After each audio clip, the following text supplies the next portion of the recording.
watching wrestling or some indoor programs. Sunday was Dad's best day. He loved wearing suits, and he had picked up the previous night with his...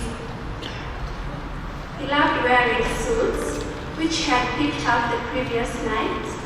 With him was his black bag with his Bible, his highlighter, a choir file, and his journal.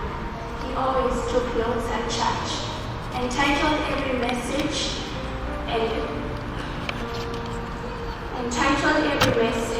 and the date it was preached. Some Sundays he took us out or made sure we had special meals, which he either prepared for us or one of us did. Dad was such a handy man. He had a toolbox which he had all the tools you could think of. He carried some of his specs pouch in case something needed fixing. We used to find him dismantling and repairing appliances around the house, and he was never scared of live wires. We remember him dismantling our favorite hair tone once, and using the parts to fix the kitchen kettle. I wish you could see how proud he was that the kettle was working again. Dad was a family man. He looked forward to family gatherings and tried to make sure we all attended them. He also used to host Christmas parties so that he could bring people together. Dad used to come up with special nicknames for each of us, and he would address us, which he would address us with. I don't remember him missing any of our school meetings and visitations, even when it required him traveling all the way to Kampala or to Nyeri to see us. Dad was a romantic.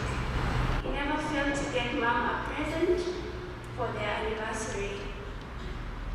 When we would go out, we would see them dancing the night away, even though he had 2 left feet. He made Mom laugh, even during his last days. He would make little jokes that only the 2 of them understood. During his travels abroad, we would bring each of us gifts well labeled with our names. There was no day that passed that he did not make us feel that he was thinking of us. He was very keen to remember all our birthdays, and we would wake up to well thought of messages from him, and sometimes a little gift. He made us feel very loved and appreciated. Dad was a very happy man. We can count the number of times we saw him upset or frustrated. Maybe when he was teaching us a new hymn and we were taking too long to understand it. He was very quick to apologize when he offended anyone. He used to say, "I'm very sorry," 1,000 times, until he was convinced that he had forgiven him. He avoided quarrels and upsetting people as much as he could. Dad was a gentle and loving man. He has never caned us. His form of reprimand was sit-down talks. He was actually the one comforting us when Mom booked us. Even when we got bad grades that we were not proud of, he always encouraged us and expressed his love towards us. He always gave us a good night hug and a kiss before bedtime and openly said, "I love you." He used to make sure he prayed for us individually according to our needs. He always made us feel very special. Dad was a great cooker. He loved his little shoshos and was very excited from the very first moment that they were born. He used to take them for bike rides and walks around the estate. He made sure he never failed to get them yum-yum on his daily shop errands. He enjoyed singing songs with them and chilling with them at home. Dad was a responsible and organized man. He made sure we had the best life, gave us a good education, and our expenses and needs were well taken care of. Dad was a man after God's own heart. He used to serve in church in various fellowships, and he wholeheartedly sang in the choir. He used to lead us during the evening prayers and made sure he had scribbled extra hymns in case one of us was not ready with a song. We still remember how on the last night we were singing and dancing.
Gikandi, you have done well.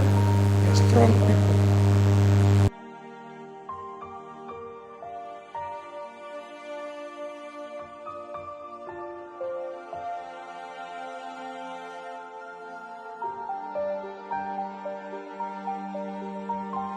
Here about Gikandi as the boy, as a young man. That can only be told best by Uncle Peter. Uncle Peter, come and tell us about Gikandi as a boy. What is it?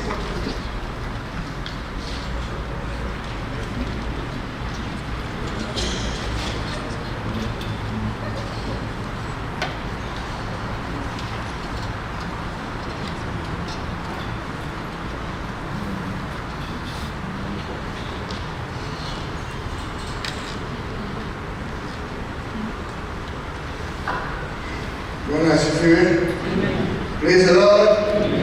Bwana Yehoshua. Hallelujah. Asanteni. I want to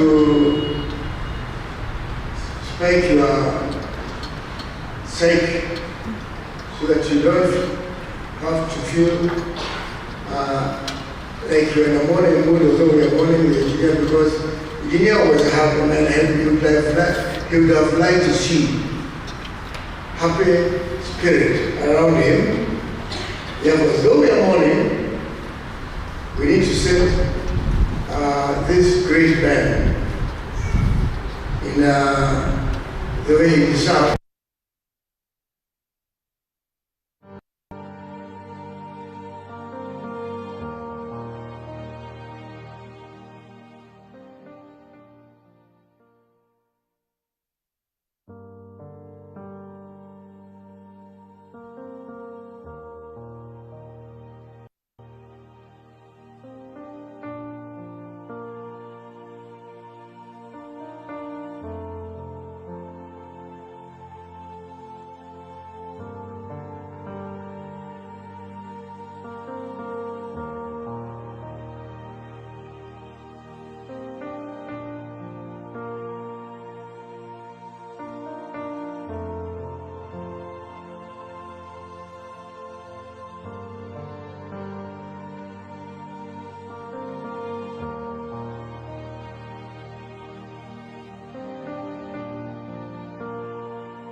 Brother,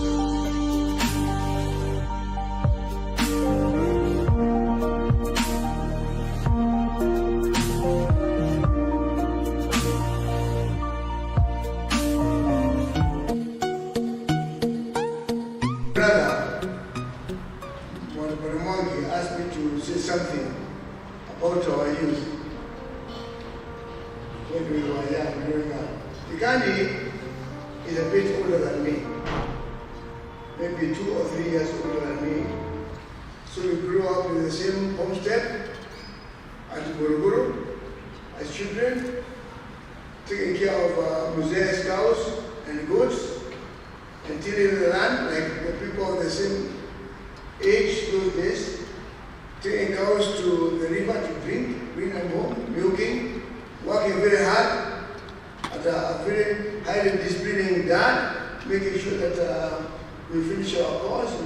Kipimo, tukichipiwa eka moja, ushipe eka moja, ikani na shipa yake, tunamfuata.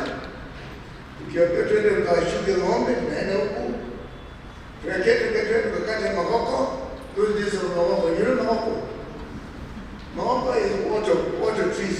Those days we had water trees. And those water trees, we harvested them by cutting them maybe once a year during the season, and then peeling the bark. And that bark, we dried it and it was sold. And it was our duty to go and cut those trees and peel those bark. It was called mahoko. And it would be sent off to the industry. We also used to cut sisal. Those days, in our home side, we used to grow sisal as a cash crop.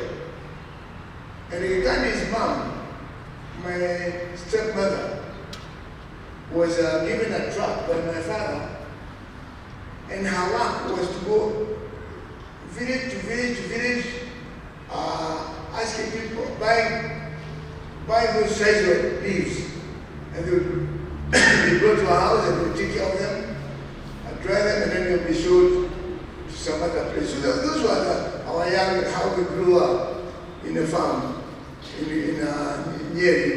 And I was surprised when people telling them those days, of course, we never, as children, we never had toys. Our toys were pangas. Sometimes when we fought with our pangas.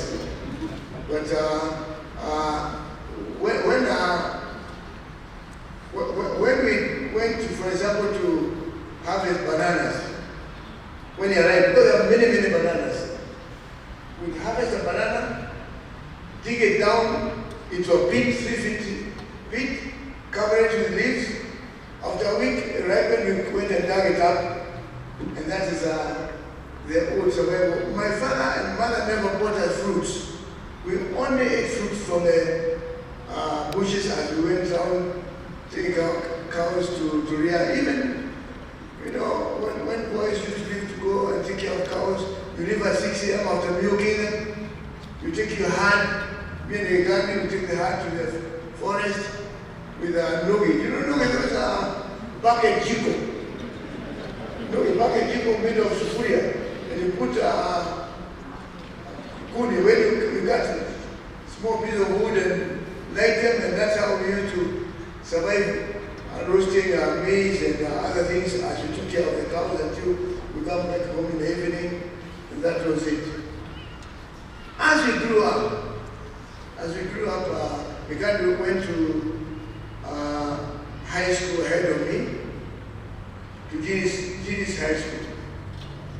And then in his second year, he came to my school. I was in Kamumu, because when we had student exchange forums.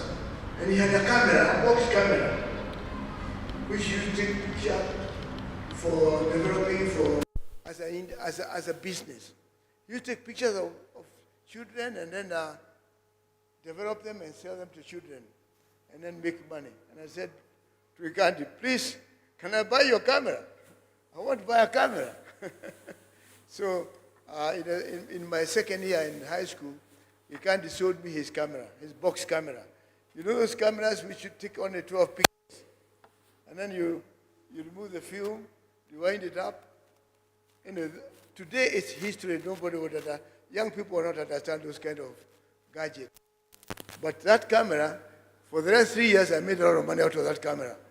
Because every Saturday, I took those 12 pictures to the studio. They would be developed. I would come and sell them, take some more, come with a few, and then take them to the studio, make my 50 cents, and that was a lot of money. 50 cents per picture, and so on and so on and so on.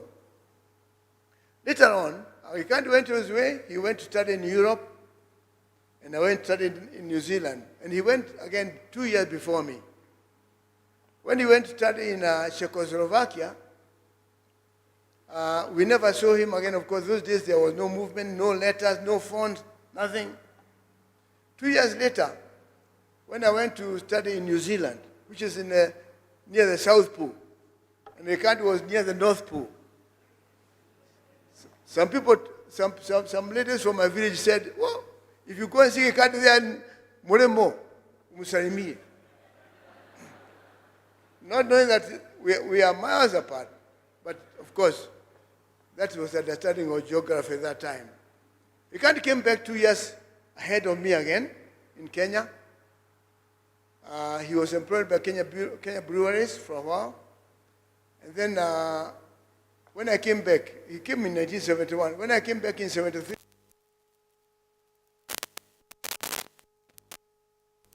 he came back in 72. When I came back in 73, we started networking again.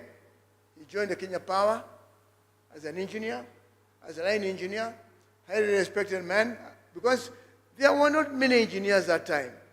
I don't know if you can imagine Kenya with maybe 5 or 6 engineers the whole country. That was the situation then. So he was a senior engineer. So in 1975, the government of Kenya was hunting for Africans, qualified Africans, to start the Kenya Bureau of Standards. Because of standard, what you see, the big conglomerate today, spreading the whole of Kenya and internationally. Kenya Bureau of Standards has got offices in almost every country in the world because they check each and every good coming to Kenya from outside. So Kenya government wanted to start up the Kenya Bureau of Standards. And we were looking for a dream team of qualified people. The first people to be recruited was myself, Raila Odinga, and a few others, 4 or 5 other. We are the ones who started the Kenya Bureau of Standards. Then when I was there, we wanted to now select, after we set up the offices, we wanted to select the second intake of our officers.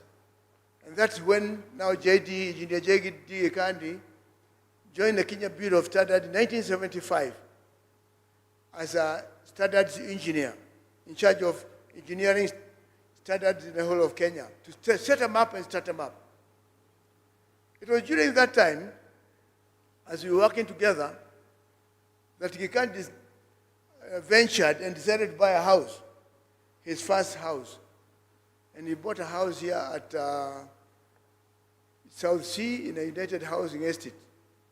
And I went to visit him and said, Peter, you've got to buy a house here. You've got to come and join me and buy one of the leftover houses. So at that time, we only required to pay a deposit of 15,000 bob. And I didn't have it. So I struggled and I paid the deposit and I joined him and I bought a house. So again, we were neighbors there at South Sea for some time before we moved on. Then I left him there. One of the virtues that Gikandi had is steadiness, honesty, and justness. Gikandi, when he started doing something, he did it to the fullness of his heart and never looked sideways, and he just did a good job. In the Kenya Bureau of Standards, as you can see, when he joined there, he didn't want to manga, looking for other jobs like me. I went over in the industry and started doing other things.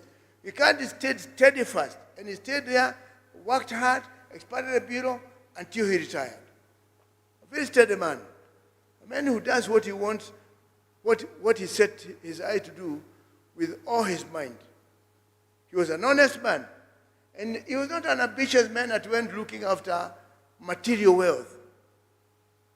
This family does not have much material wealth, I can tell you like that, because he can't survive on his salary.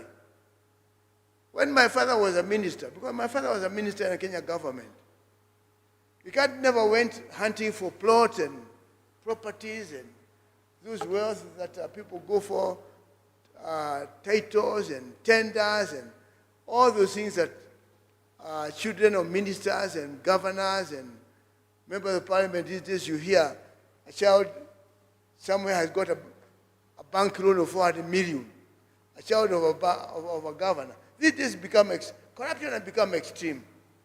But he never got involved in those kind of vices.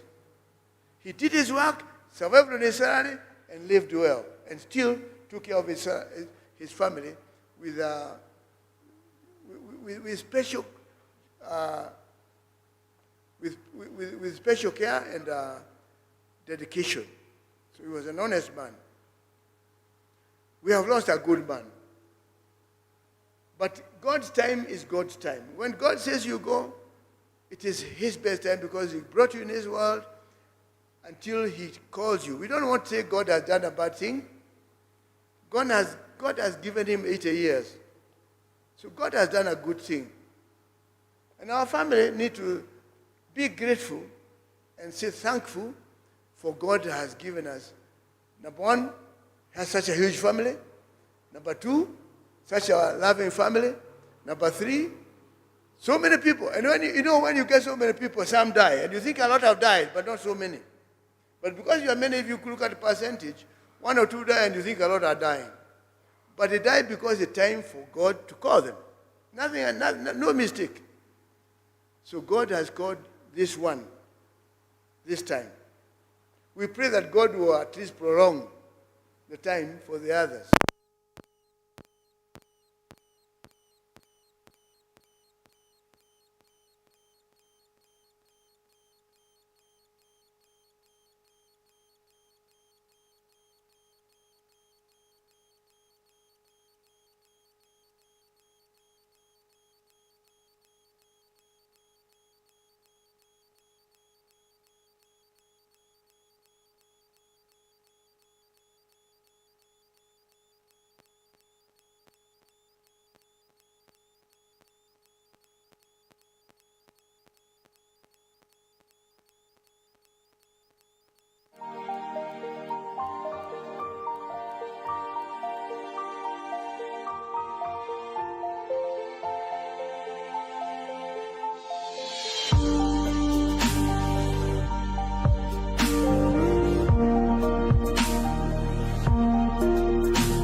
Very elaborate way. So that is Gikandi as a young man, Gikandi as a brother. Let us hear Gikandi from a sister. This sister of mine, Mrs. Bucky, is against it. She's very spot on. Karibu Mrs. Bucky. Very spot on lady.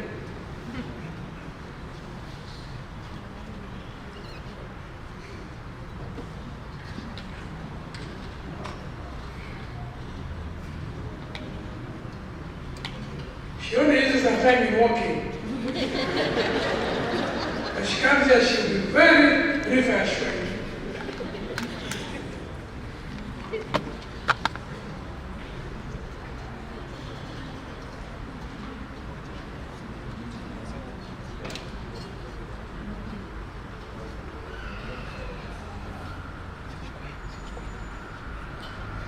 Good afternoon, church. Good afternoon. Bwana asifiwe. Praise the Lord. Yeah, my name is Rosary Baki, and I love the Lord as my personal Savior. I don't live here. I live in UK. Gikandi is my brother, my older brother. I come from a big family.